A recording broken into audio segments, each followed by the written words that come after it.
All right, he's out. He's out, and he is... Whoa, whoa, whoa, whoa, get back. Get back in there, feller.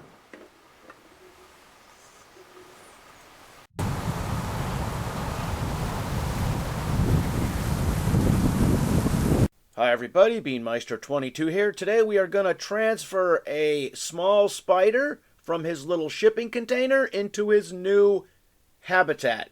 Yes, this habitat is small, but so is the spider. As the spider grows, we're going to put him in something bigger. Today's spider is a Columbian blue dwarf tarantula. Yeah. Ugh. When this spider gets big, it's going to look very cool. You can go look them up and see what they look like. Very amazing colors. Cool looking spider. Yes, it's creepy, but it's cool looking. And I paid $99 for this spider. It shipped from Virginia, so it shipped across the country. I had to go pick it up at a FedEx facility this morning. And I have exactly 2 hours from when I picked it up when FedEx opened at 9 a.m. this morning until I can confirm that the spider is healthy.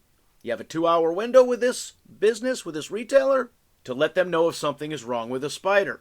The problem I have with this policy is that this FedEx location is about 45 minutes to an hour away with traffic. And when I say 2 hours from when I picked it up, I mean 2 hours from when the FedEx facility opened and it was available for me to pick up. So had I not been waiting there for when they opened the doors, that time would also be tacked on to the 2 hours. Which means, in theory, if I wait for them to say, okay, it's here, takes me an hour to get there, pick it up, takes me an hour to get back, I'm already outside the 2-hour window.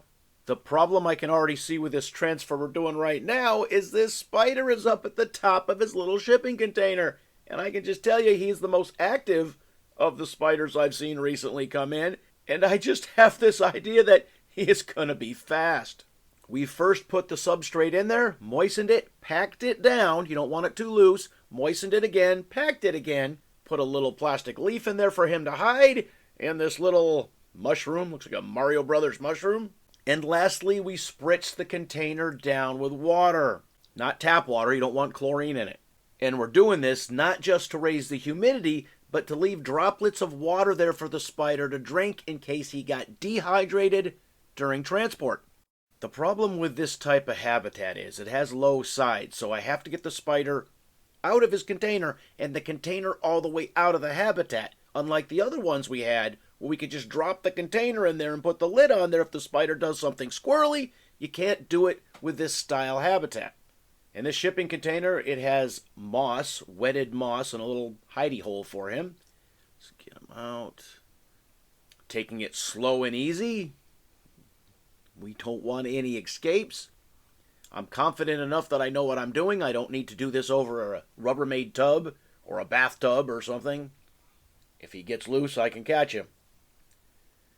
He's not really moving yet there. I was hoping, come on, just crawl on out of there. Well, yeah, nobody is going to be easy this morning. Well, he's got a little movement. Ooh, yeah, he's got some movement.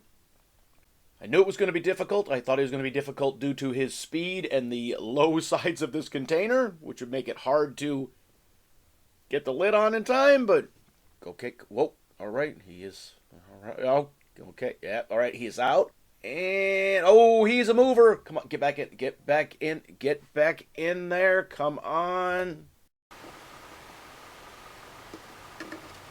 All right. All right, he's out. He's out, and he is... Whoa, whoa, whoa, whoa, get back. Get back in there, feller.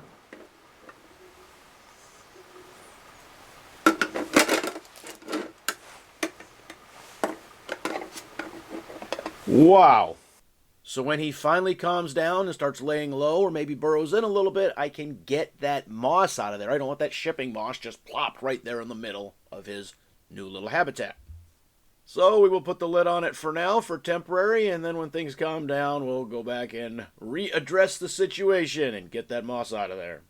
So there we have it. We have successfully transferred a small tarantula from his little vial into his new little habitat, and I can already see some problems with this habitat. Like I mentioned, the low sides might be troublesome. You can see how quickly the spider could get out. If this was a deeper container, I would have been able to get the lid on it the first time prior to him escaping. At least I hope I would have been able to. So in order to feed him, I'm going to have to find out exactly where the spider is and then slide the lid off, kind of keeping it covered where he is, get the little bugs in there and close it really quick.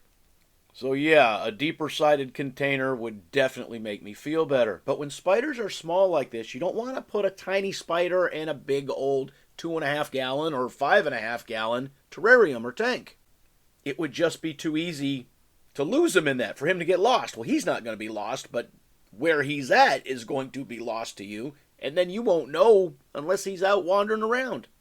And with his smaller container, when we put food in there for him, it'll be easier for him to find the food. Less hunting. Now, when he's bigger, yes, he'll go into a bigger habitat. Also, I'd like to add, I wish he was a little bit bigger when I got him. You know, at least a couple of molts under his belt, because they need to get bigger to have the amazing colors and look cool. Right now, this is just a creepy-looking spider, and hopefully in the future he will be a very colorful, creepy-looking spider. All right, so have you ever heard of this kind of spider? I'm not even going to try to pronounce its official name, but its common name is the Columbian blue dwarf tarantula spider. Look it up, and then you tell me, does that look cool?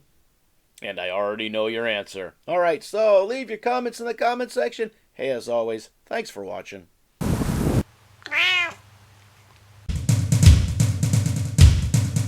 Beanmeister 22, the most dangerous man on YouTube.